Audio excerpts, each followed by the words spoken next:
clair. Je voudrais commencer par une question très pratique que tous nos patients nous disent. Docteur, je ne mange rien, j'ai du cholestérol, mais je ne mange rien.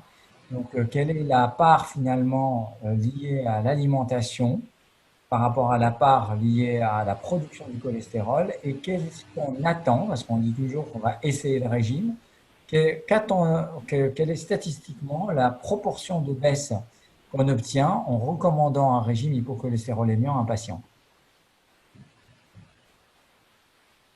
Franck ou Michel? Michel? Peu importe.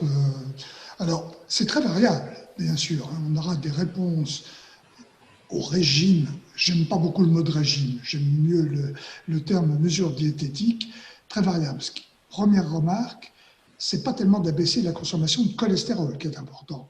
Ce qui marche le mieux, c'est la réduction des acides gras saturés.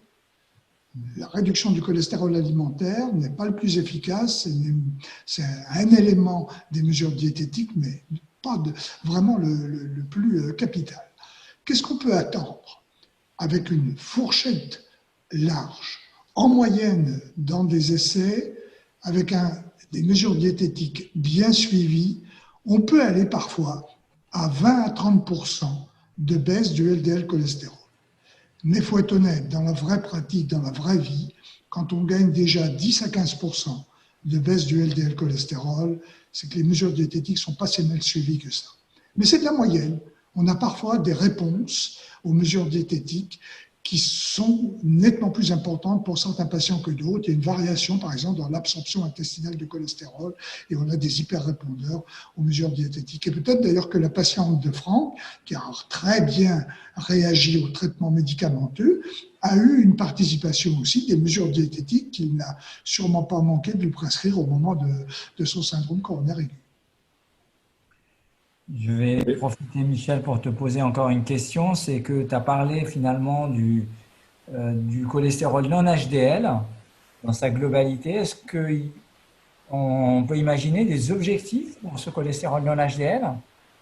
Alors déjà, le non-HDL, en fait, il est très peu utilisé, c'est dommage. Mais le terme, c'est pas commode, ce non-HDL, on ne voit pas trop ce que c'est.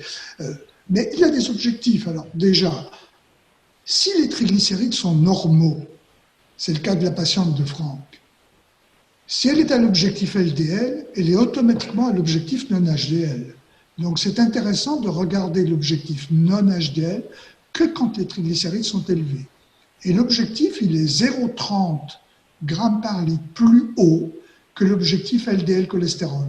La patiente de Franck, qui a un objectif théorique de 0,55 grammes par litre pour le LDL, son objectif non HDL est donc de 0,85 grammes par litre. C'est 0,30 en plus.